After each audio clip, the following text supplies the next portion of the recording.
नमस्कार मंडळी. जेवताना तोंडी लावण्यासाठी जर एखादा पदार्थ असेल ना, तर आपल्याला 2 घास जास्तच जातात. तर त्यासाठी आपण आज मस्त अशी कुरकुरीत भेंडी बनवणार आहोत. अशी कुरकुरीत भेंडी जर तोंडी लावण्यासाठी जर असेल ना आपल्या जेवणासोबत, तर आपण 2 घास जास्तच खाऊ. इतकी सुंदर आणि टेस्टी लागते. मस्त अशी झटपट आपण ही मसाला भेंडी किंवा कुरकुरीत भेंडी बनवूया. यासाठी भेंडी आपली ना आधी स्वच्छ पुसून घ्यायची. पूर्ण कोरडी असावी भेंडी आपली. स्वच्छ धुतल्यानंतर मी हिला चांगली पुसून घेते आणि नंतरच मग आपण याचं कटिंग करून घेणार आहे. छान अशी एक एक भेंडी घेऊन आपण तिला व्यवस्थित पुसून घ्यायची, म्हणजे ती पूर्णपणे कोरडी होईल.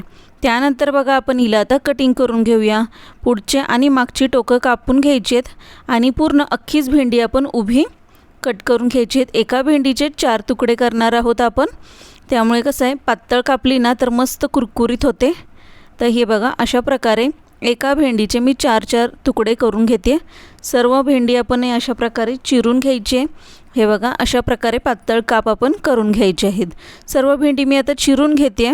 मस्त अशी आपण सर्व भेंडी चिरून घ्यायची आहे आणि नंतर आपण पुढची प्रोसेस करून घ्यायची. खूप टेस्टी लागते ही भेंडी. तुम्ही एकदा नक्की ट्राय करून पहा. सर्वांना आवडेल. मुलांना तर खूपच आवडते ही भेंडी. आता मी ही सर्व भेंडी आता चिरून घेते आणि त्यानंतर आपण यावर 1 चमचाभर ना रवा घालायचा आहे. रवा घातल्यामुळे काय होईल, यामध्ये जे बी आहे ना असं चोळून घ्यायचं आपण. पूर्ण भेंडीला आपण चोळायचं आहे रवा. आणि यामुळे काय होणार आहे की यामध्ये जे बी आहे ते बी एका बाजूला होणार आहे. भेंडीतलं बी पूर्ण निघून जाईल. आणि हे बघा अशा प्रकारे आपण चोळून घ्यायचं आहे. पूर्ण भेंडीला आपला हा रवा लागला पाहिजे, अशा प्रकारे चोळून घ्यायचं. आणि नंतर मग ही भेंडी मी एका बाउलमध्ये काढून घेते आणि त्यानंतर बघू शकता इथं बघा पूर्ण बी या भेंडीचं बाजूला झालेलं आहे. यासाठी आपण रवा लावून घ्यायचा आहे. आणि त्यानंतर आपण यामध्ये काही मसाले घालूया. इथे आपण अर्धा चमचा हळद, 1 चमचा धने पावडर, अर्धा चमचा गरम मसाला घालायचा आहे. मस्त वास येतो आपल्या या भेंडीला. त्यानंतर चाट मसाला घालायचा आहे अर्धा चमचा आणि लाल तिखट तुमच्या अंदाजाने घाला. मी इथं 1.5 चमचा लाल तिखट घातलं आहे. आणि हा मसाला पूर्ण आपल्या या भेंडीला आपण मिक्स करून घेऊया, म्हणजे पूर्ण भेंडीला हा मसाला लागेल आपला. आणि त्यानंतर बघा हा मसाला पूर्ण आपण मिक्स केल्यानंतर आपण यामध्ये आता 2 चमचे कॉर्नफ्लोअर घालूया. कॉर्नफ्लोअर नसेल तुमच्याकडे तर तांदळाचं पीठ वापरलं तरीसुद्धा चालेल. आणि 2 चमचे बेसन घालायचं. दोन्ही समान प्रमाणामध्ये घालायचं आणि नंतर मीठ घालायचं आहे. मीठ आपण आधी घातलं नाही, कारण भेंडीला पाणी सुटेल म्हणून आपण आधी मीठ घातलं नव्हतं. आता ही पिठं घातली ना आपण कॉर्नफ्लोअर आणि बेसन, की त्यानंतर आपण मीठ घालून घ्यायचं. आणि सगळं आपला मसाला वगैरे रेडी आहे. आता आपण काय करायचं आहे, थोडंसं शिंतोडा द्यायचा आहे पाण्याचा आणि पूर्ण भेंडी ही आपली मिक्स करून घ्यायची आहे.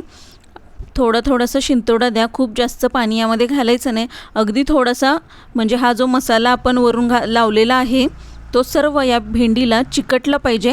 त्यामुळे आपण अगदी थोडंसं शिंतोडे देत आपण हे मिक्स करून घ्यायचे. त्यानंतर आपण इथे एक मसाला बनवणार आहोत. 1 चमचा लाल तिखट, अर्धा चमचा आमचूर पावडर किंवा चाट मसाला, अर्धा चमचा कसुरी मेथी आणि थोडंसं मीठ घालायचे. हा मसाला आपण रेडी करून ठेवायचा आहे, कारण तळल्यानंतर लगेच आपण गरम गरम भेंडी असताना आपण यावर हा मसाला स्प्रेड करायचा आहे. खूप भारी टेस्ट लागते. त्यासाठी आपण हा मसाला आधीच तयार करून ठेवायचे. आणि आता तेल गरम करून आपण यामध्ये भेंडी सोडून घ्यायची.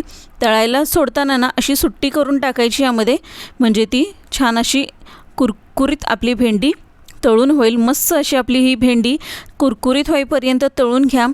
खूप टेस्टी लागते आणि वरून जो आपण मसाला घालणार आहोत ना, त्यामुळे तर अतिशय भारी टेस्ट लागते. त्यामुळे या भेंडीची रेसिपी तुम्ही एकदा नक्की घरी ट्राय करून बघा. खरंच सर्वांना आवडेल. तर मस्त अशी आपली भेंडी तळून झालेली आहे बघा.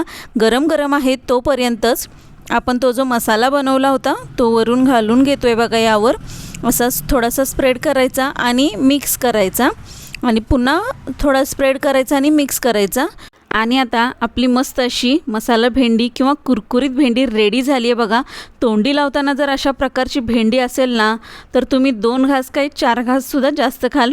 इतकी सुंदर आणि टेस्टी ही आपली भेंडी लागते. एकदा नक्की ट्राय करा. माझा व्हिडिओ तुम्हाला कसा वाटला मला एकदा नक्की कमेंट करून सांगा. आणि जेव्हा तुम्ही अशा प्रकारची भेंडी बनवाल ना, तेव्हा मला नक्की कमेंट करून सांगा. व्हिडिओ आवडल्यास लाईक, शेअर आणि सबस्क्राईब करा.